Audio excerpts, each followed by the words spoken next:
Bhagavate Vasudevaya. Om Namo Bhagavate Vasudevaya. Om Namo Bhagavate Vasudevaya. Om Namo Bhagavate Vasudevaya. Hari Om. Happy Monday. Hope you all had a blissful weekend. Experienced some highs and some little lows. Yes, it's the material world. Hopefully more highs. Yes. So we're continuing to study the Bhagavatam, and here Sutta Goswami is describing Dwarka.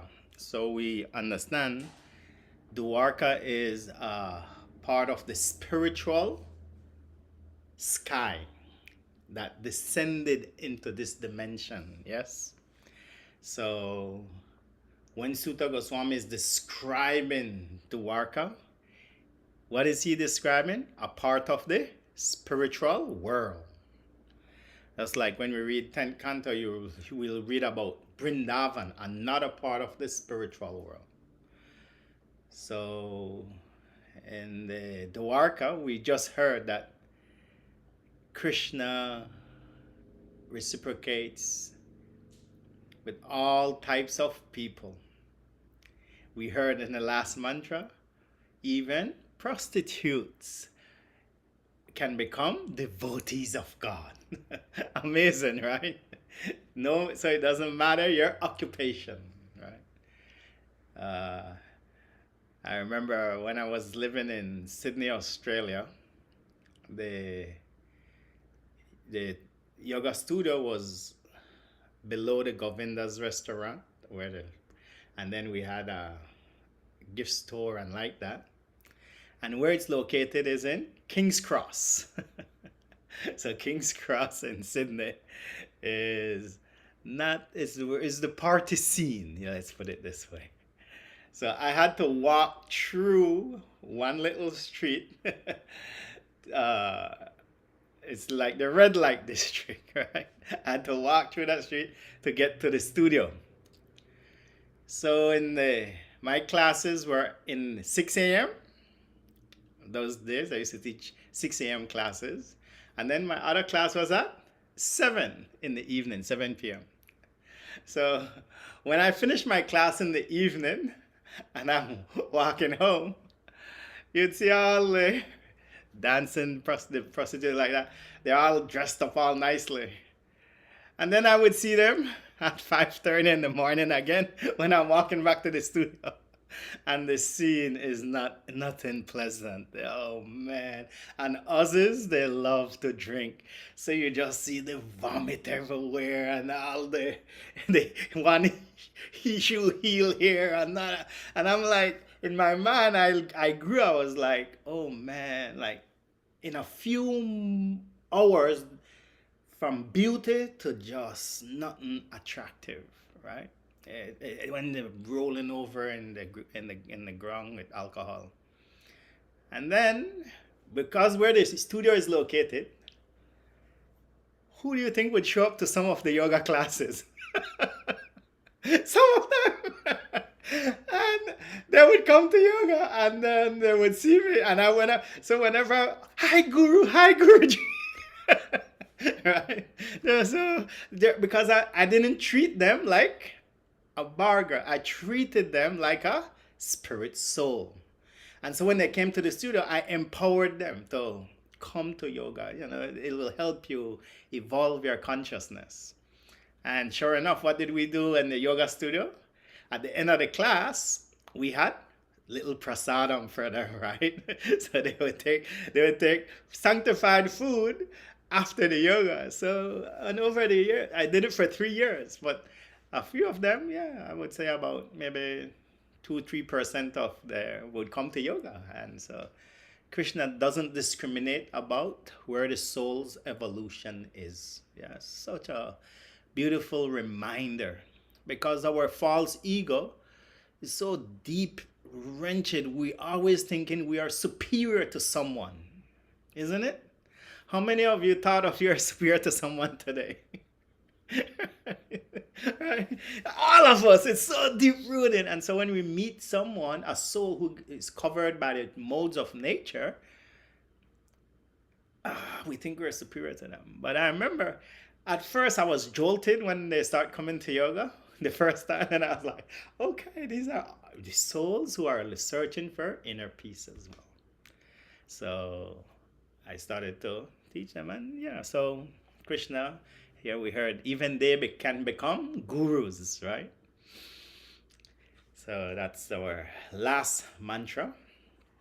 So today we continue with our new mantra.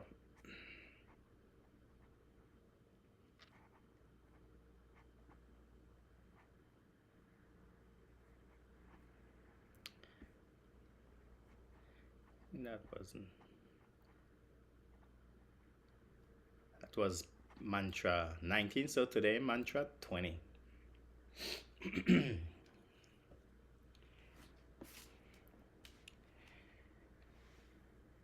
Natanartaka Gandava Suta Magada Vandina Gayanti Chotamokshloka Charitani Adbhutani Cha. So he's continuing to describe the people that are coming to meet Krishna, right? We heard the Brahmins, the Ugrasen, all these amazing relatives of Krishna coming.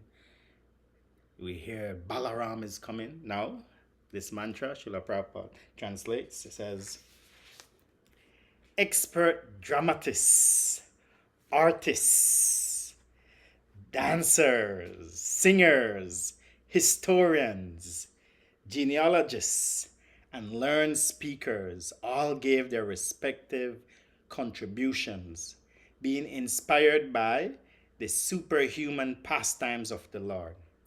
Thus they proceeded on and on. So it's a big festival, right? The Lord is coming back to Dwarka. So Nartaka, right? Dancers, Yvonne, ballerinas, Gandharvaka, Gandharva, singers, beautiful. Some people are born with amazing voices, right? Artists, Nikunja, right? Yeah, your descendants, Nikunja, the artists were there.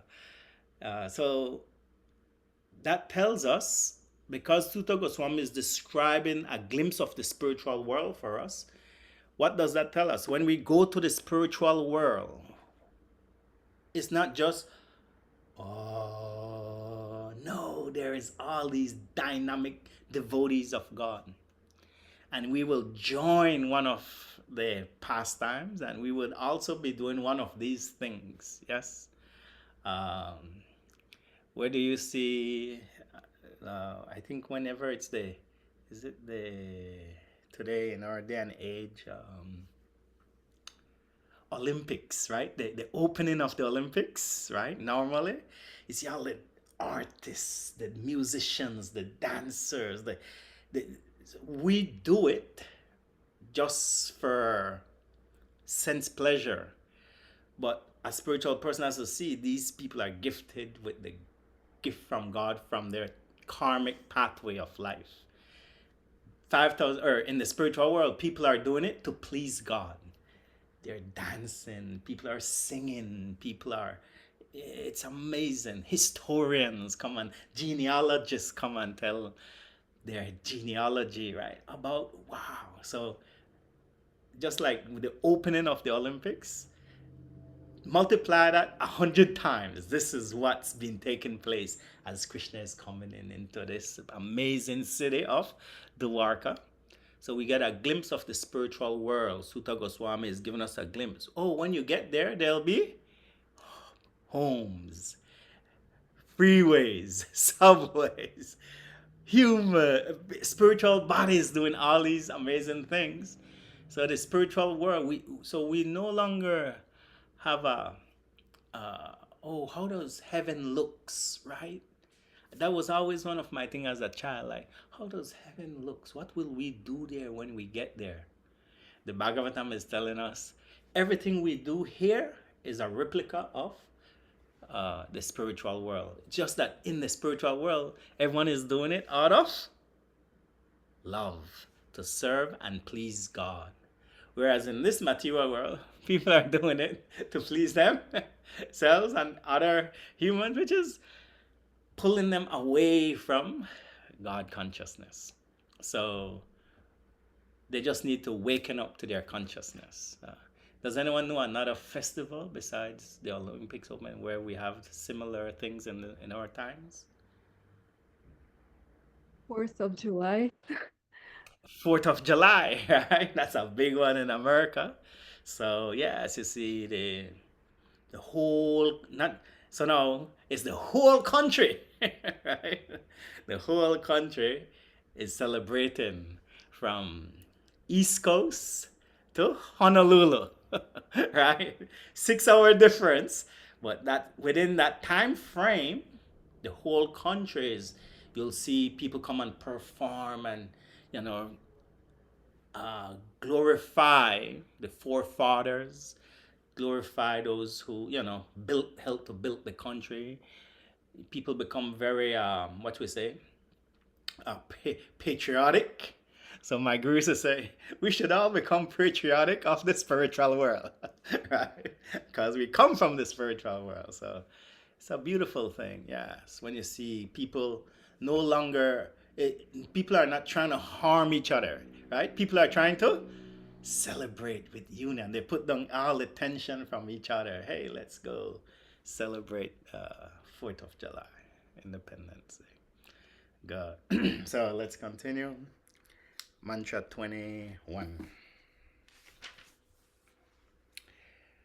Bhagavam Stacha Bandhanan Puranam Anuvartinam Yatavidi Upasangamya Sarvesham Manam Adade. Translation. Lord Krishna, the personality of Godhead, approached them and offered due honor and respect to each and every one of the friends, relatives, citizens, and all others who came to receive and welcome him. So, Sutta Goswami is introducing us to God's activities. Yes. So, when someone offers a flower to God, or they bring a garland for him, they're green or singing or dancing to please him, what does Sutta Goswami says here?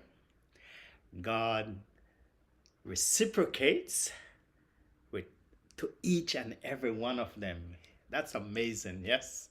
And I think I explained last week one of the qualities I saw with Radhanath Swami when he comes to the temple. Yes, a lot of people are there. And he walks very slowly and looks everyone in the eyes, thanking them, each and every one, personal. That's an example of a God working through that soul.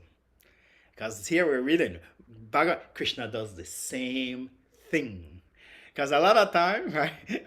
Oh, Swami, you have to go. The lecture is starting now. You have to. No, it makes eye contact with everyone. That's personal.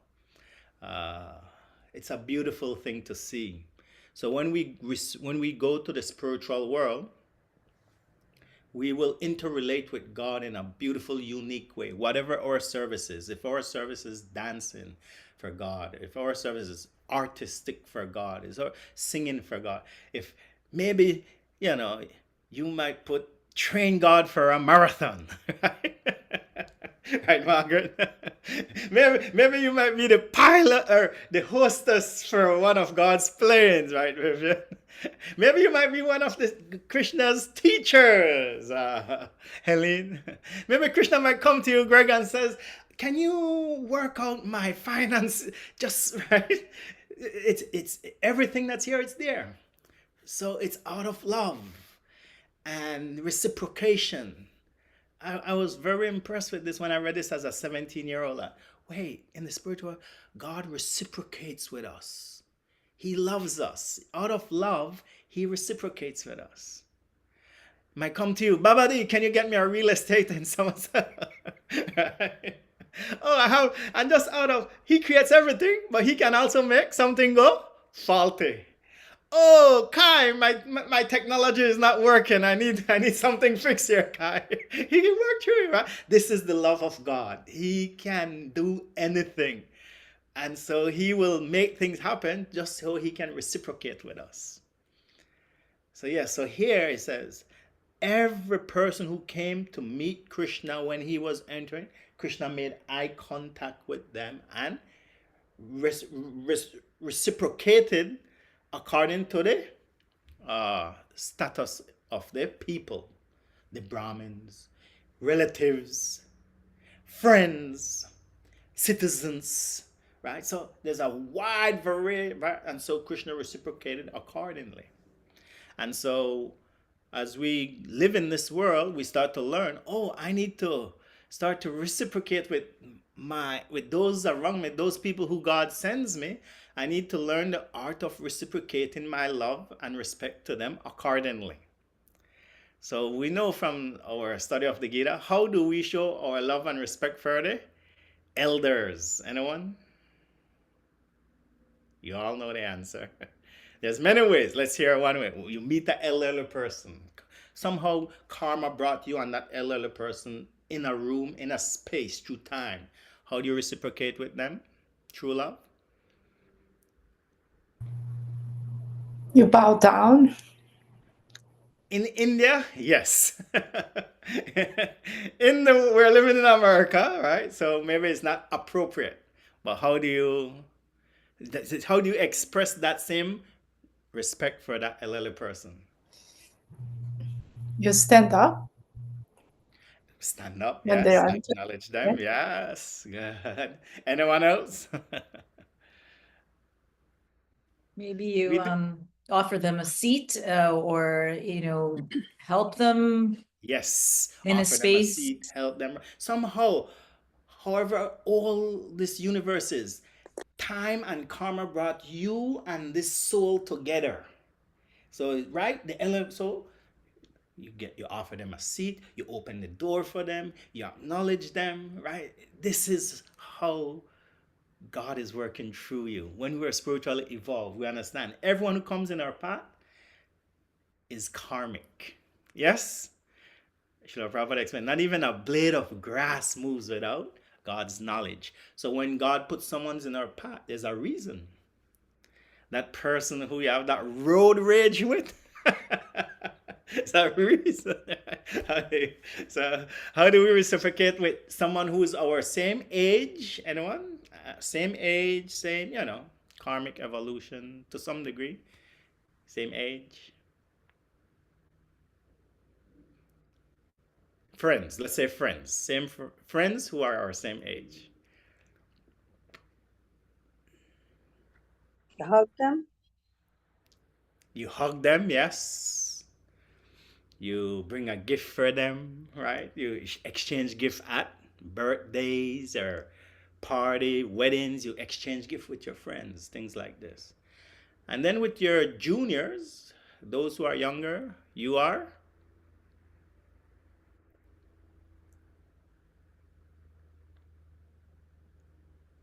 You watch out for them? You protect them, you give them guidance, you set an example for them to grow into. Yes? Just as you see the elders, you get inspired by the elders. The younger generation, you set an example for them. So as we live in this universe, we have different relationships with so many different people, so many different beings. So acting appropriately, right? When we're spiritually evolved, we don't have to think about it. But before we get there, we have to think about, okay, how do I act here? And then after a while, it just becomes natural, a part of us. Because this is how we will act when we go back to the spiritual world. Yeah.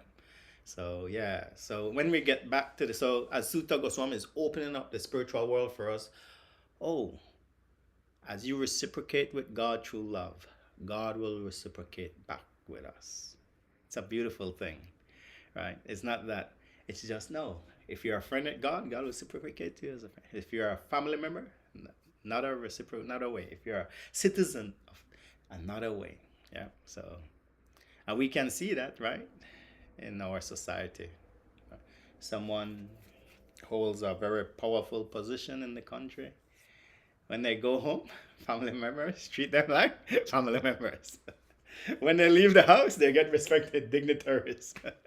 Right? Then their friends, yeah, we went to high school together. A different relationship according to our relation. So these relationships exist in the spiritual world. Good. Let's continue. Mantra 22.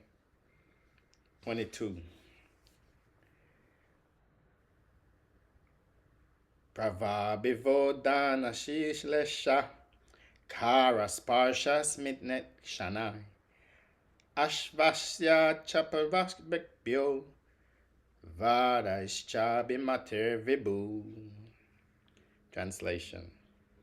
The Almighty Lord greeted everyone present by bowing his head, exchanging greetings, embracing, shaking hands, looking and smiling, giving assurance and awarding benedictions even to the lowest in rank. So in other words, according to the society where people are, he is reciprocating. And we just went through them, right? Hug, shake hands, do different things. So yes.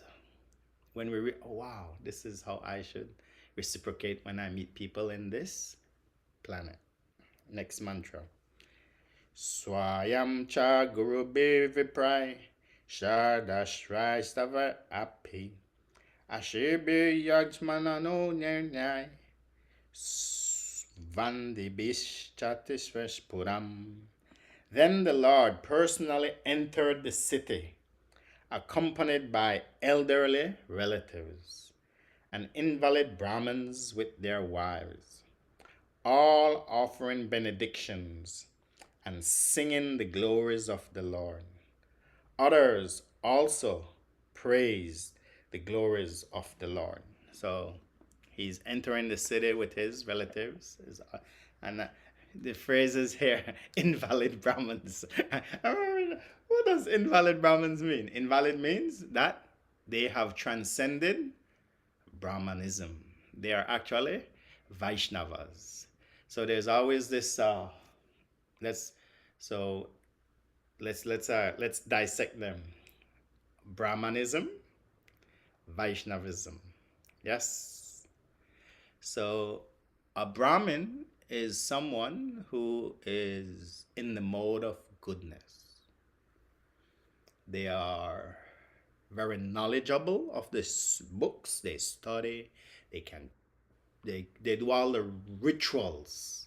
From young, the astrologer would have chose, you go join the military. You go study astrology. You're a Brahmin, right? Like this.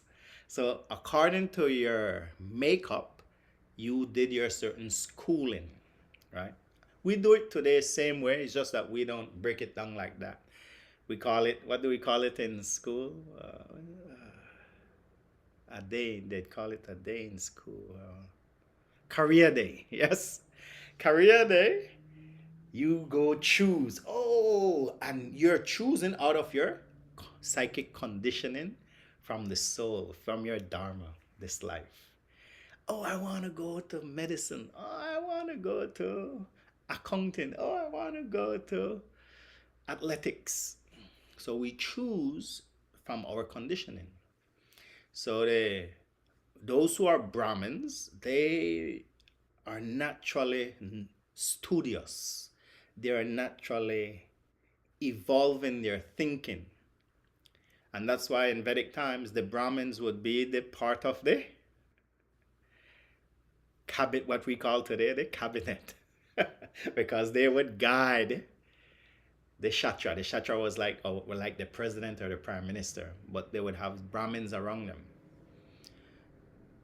So that's Brahminical. We say Brahminical culture. They don't harm anyone. Very serious, knowledgeable, kind, pleasant. Then Vaishnavism. Vaishnav means you have a possibility of being born as a Brahmin, or you can be born as a Kshatriya warrior, or you can be born as a Sudra, or you can be born as a Vaishya. So Arjun, we know, is a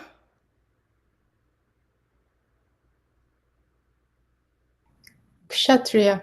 warrior. But Arjun became we say, Vaishnav Kshatriya. Why? Because he transcends even Brahmanism. He is doing everything as a Kshatriya to serve God. So Vaishnavism means one who serves God.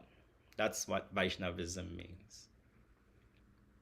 So you can have a Brahmin, like who was Arjun's uncle, who came out not as a Kshatriya, but came out as a Brahmin. Anyone remembers the story?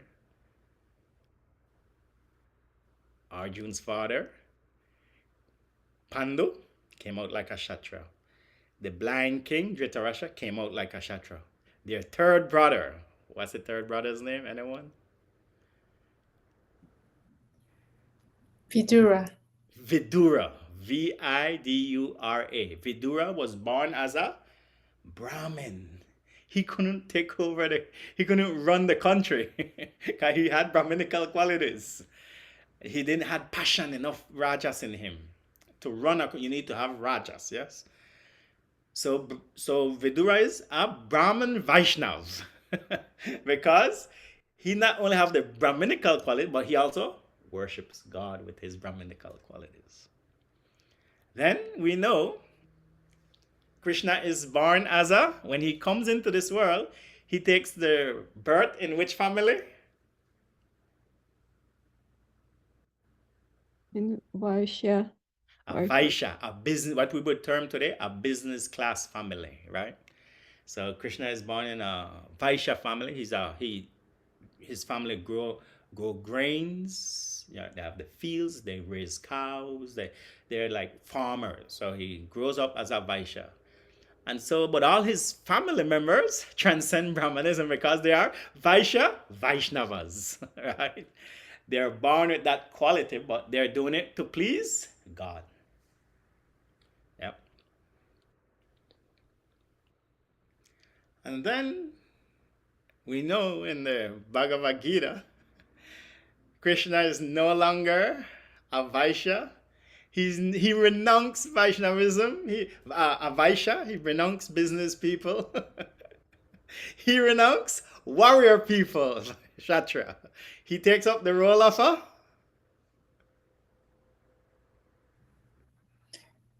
Sudra. a laborer of love. He doesn't pick up any weapon for the war. He's not trying to make money from the war, nothing. He is a chariot driver, the Uber driver for Arjun, right? So that's a Sudra, a laborer. So Krishna shows you that you can be born as a Sudra and even become a Vaishnav. Someone who is a laborer can attain the kingdom of God if they do all their labor for the pleasure of God. So this is Vaishnavism. So the Brahmanis who are... Sorry, Chari, how do you spell that? It's V-A-Y, Vaishnavism. Vaishnav, okay. V-A-I-S-H-N-A-V,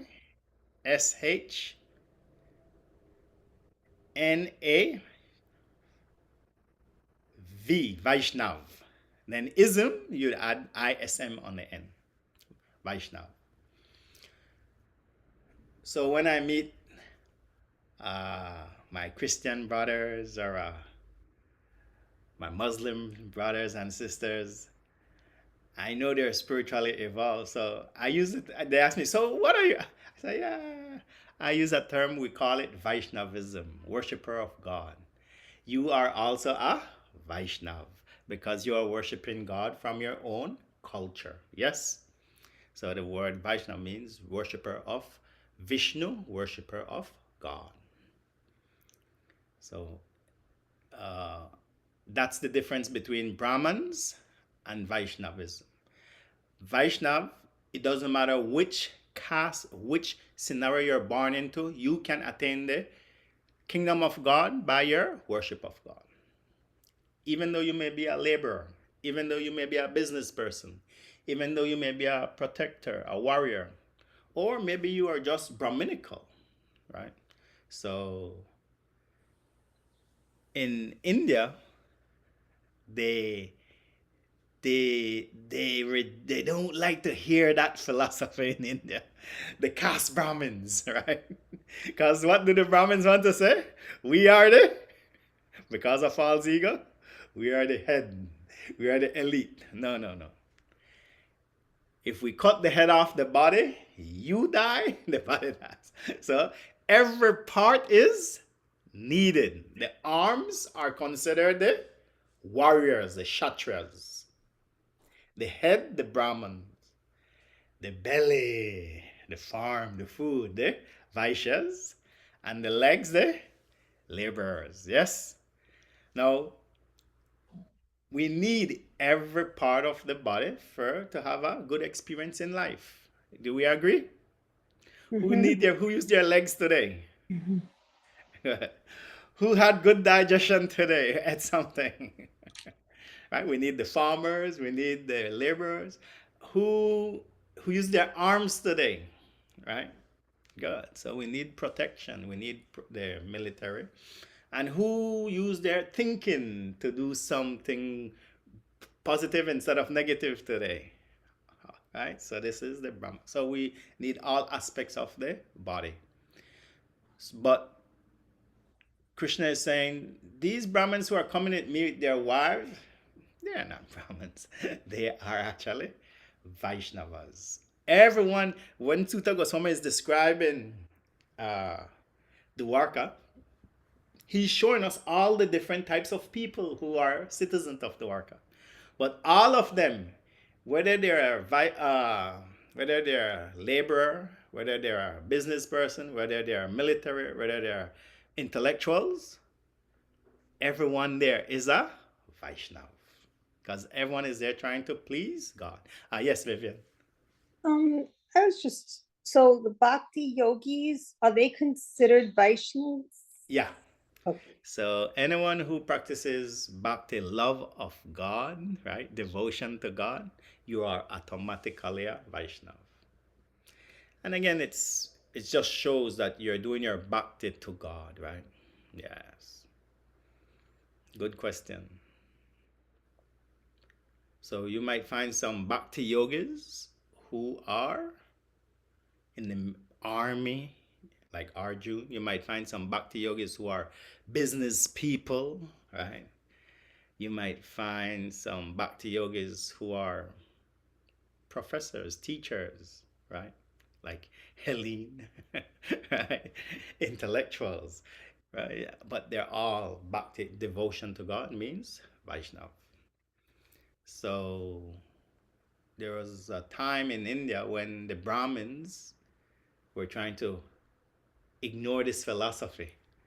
So Prabhupada's guru, Bhaktisiddhanta, he wrote a powerful paper, and he went and met all the caste Brahmins. Because the caste Brahmins are saying, you can only become a Brahman by birth, not by quality. I met so many Brahmins in India, and the things they are doing are not Brahminical. Right? They're stealing, robbing. I would go and teach in the prisons in India, right? You see that? Even they have the Brahmin trend too. I'm Brahmin. I'm like, you're Brahmin. Why are you in this jail? Right? And then I would have to show them that was a birthright. but that doesn't qualify you. And then I just use Prabhupada argument. Your parents, two parents are dentists. Does that make you a dentist automatically? No. You might have an affection to it, but you have to go to dentist school. So, oh, you're right. So help them to find their nature and then purify it by using their service to God. So Prabhupada's guru met with so many Brahmins, caste Brahmins, and they're very Sanskrit scholars. They're all scholarly. They're Brahmins. They study the books. And Bhaktisiddhanta, it was a 3-day debate. Prabhupada's guru showed up. And the first day, what did he do? Glorified the Brahmins. He quoted verses from the Bhagavatam, from the Upanishads, how powerful the Brahmins are. And all the Brahmins, yeah, we love the Swami, we love him. We love. The second day, he showed them how Brahmanism is a misunderstanding that is not by birth, it is by quality. And by the third day, what did they all do? Bow down to him, wanted to take initiation from him. This is how evolved Prabhupada's guru was. To show people, even in the Vedic culture, they misunderstand the Vedas. They misunderstand it's a process of purity. It's a process of evolution, right? And not everyone should become a Brahmin, he was trying to explain to them. He said, if everyone becomes Brahmin, how would you eat? Who would protect you when demons come to kill you? So this Krishna, and he explained to them, we need all 4 aspects in society. But the goal is not to become a Brahmin. The goal is to become a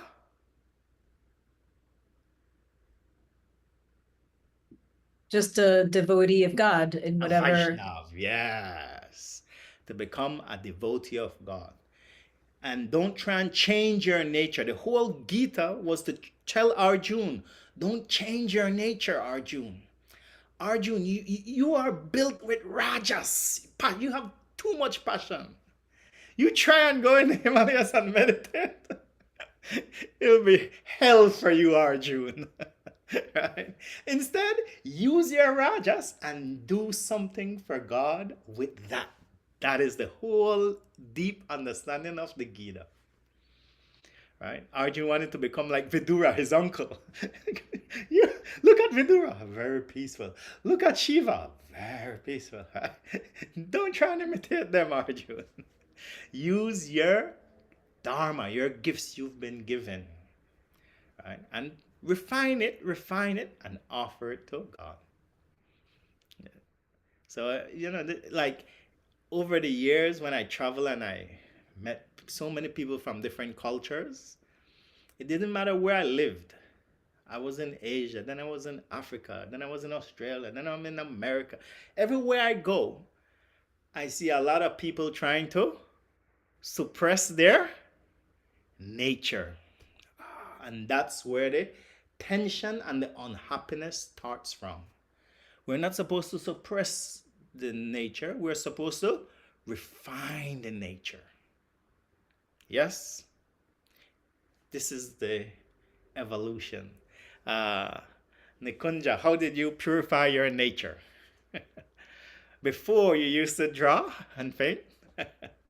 Yeah, before I use I purify my nature that I serve, Krishna's projects, designing his books, designing his different. Has anyone been on Nikunja's website before? It's beautiful if you ever get a chance to check it out. Thank you, Nikunja. Jenny, how did you refine your nature? You didn't suppress it, you refined it. I love plants, flowers. So I do service to offer flowers and change vase at the temple. Good. Wow. Very good. Babadi, how did you refine your nature? He didn't. Babadi, how did you refine your nature? You didn't suppress, you refined it.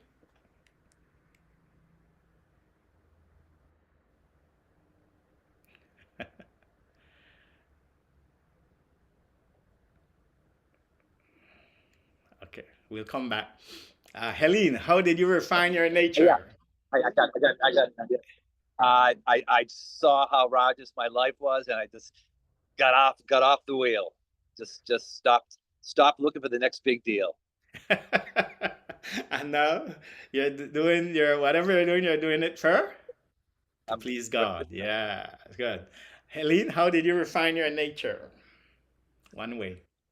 I guess I started by always putting the needs of my students before what my own goals might have been.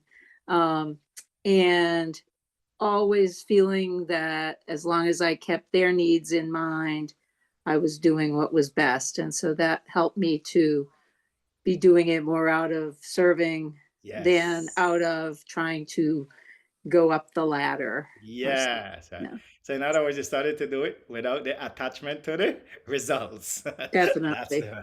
good. Margaret, how did you refine your nature? You didn't suppress it, refining it. Well, I think how you said it, continuing to refine it.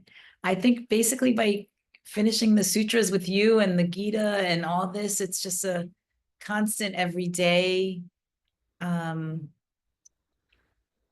softening. I mean, I can be very rajastic, so So I try purifying the to, rajas, yeah, yes. yeah, Purifying the yeah, yeah. rajas. Like there's another way, Yes. but before there wasn't. So Yeah. Good, thank you. Kai, how did you refine your nature? So I'm always trying to help out the studio whenever I can. Mhm. Like this weekend, they're renovating, so I volunteered to help them renovate. But recently I'm taking up jewelry making of all things, like the wax wax carving style of jewelry Yeah, making. yeah. So with that, like, I'm making rings for friends, and my Yes. friend's yoga studio, her logo, I Yes. made a silver pendant of her her yoga studio logo, Yeah. and things like that. I'm trying to make bangles, but man, gold is so expensive. I think I can't make it, man. It's too expensive right now. Okay. Silver and Good. copper is pretty, reasonable, but gold is way too much. Who knows? You might be walking in Honolulu one way or somewhere in Hawaii and find out from Mother Boomy a piece of big gold, right? Yeah, it would be great. Yeah. Yeah, I remember when we were in Nepal, Kai also got a beautiful painting for the temple in Maui, right? Because it got burned down, right, by the fire. So you were helping. So this is right. We're refining it. Wonderful. Thank you, Kai. Mahalo. Greg, how did you started to? You're not suppressing, refining your nature.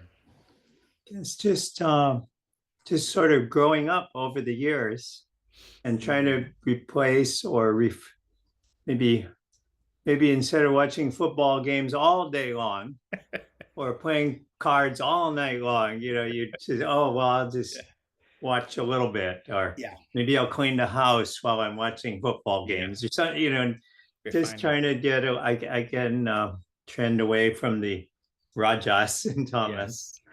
Yes. And then, or now I eat a healthy breakfast and a healthy lunch. Now I took over lunch now. Okay. No, Good. so we're claiming, I guess, just making small improvements as you can Yes. Right. We need to eat, so you're refining the on food all the aspect. fronts you can. Yes. Yeah. Wonderful. Thank you. Vivian, how did you start refining your nature? I think being more mindful of what I'm doing, and because when I first became a flight attendant, going back to my job, I wanted to travel. It was all about, now it's more about I'm serving and I want to make somebody's flight good, make them happy, and that kind of thing. So it's a Wonderful. different mindset. Yes, so different. You're still doing your nature, but you're refining it. Wonderful. So this is the gist of the Gita, how to refine our nature. And this is what Krishna is doing when he's showing us in Dwarka. So many people are there, different relationships. Let's meditate on this mantra. The spine tall. Close the eyes. Your awareness to the breath. Feel the air moving in and out.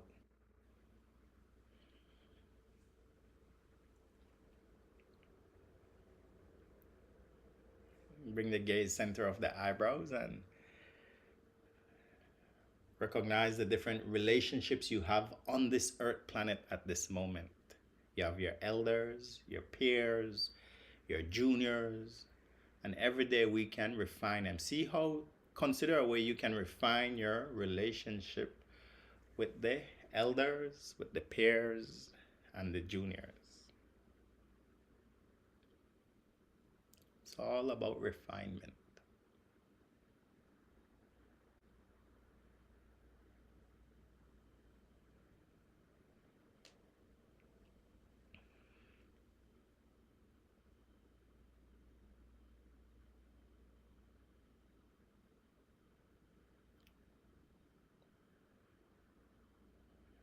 And sure enough, in the next 24 hours, you'll meet elders, you'll meet your peers, and you'll meet juniors. So tomorrow and every day is an opportunity to refine, refine, refine. And as we do that, we become, as we purify our relationships, we can then enter the spiritual world where we will be doing the same thing we're doing here, we'll be doing there, but just out of love for God. We don't have to try and suppress our nature. We want to refine the nature, become we can be a Kshatriya, a warrior. We can be a Vaishya, a business person. We can be a Sudra, a laborer. We can be a intellectual, a Brahmin. But the goal is to use our nature to serve God, Vaishnavism. So whenever you meet someone, even if they're from different spiritual background, when you see they're doing their nature to serve God, we can identify them with the Sanskrit term Vaishnava. Every day we can become a more purified Vaishnava, a more purified servant of God, as we understand our whole body is a gift from God, the breath is a gift from God, our intellect is a gift from God. So use this as service back to God. And then we'll become more happy, content, because it is the nature of the soul to serve God. Take a deep inhalation. Exhale slowly. Breath to normal. Bring the palms to the heart. Lower the brain, the skull towards the higher self, the Atma, towards the Lord in the heart. As the Lord in the heart is trying to help us to get back to the spiritual world. Hence, Sutta Goswami is revealing the Dwarka to us. Namaste. Lift the head, the eyes. Hari Om Tat Sat. Thank you all so much. Have a beautiful evening, and look forward to seeing you same Thursday as well. Mahalo, Greg. Thank you, Helene. Mahalo, Babadi. Thank you, Margaret. Thank you, Nikunja. Thank you, Vivian. Thank you, Jenny. Mahalo, Kai. Thank you, Yvonne. Hari Om Tat Sat.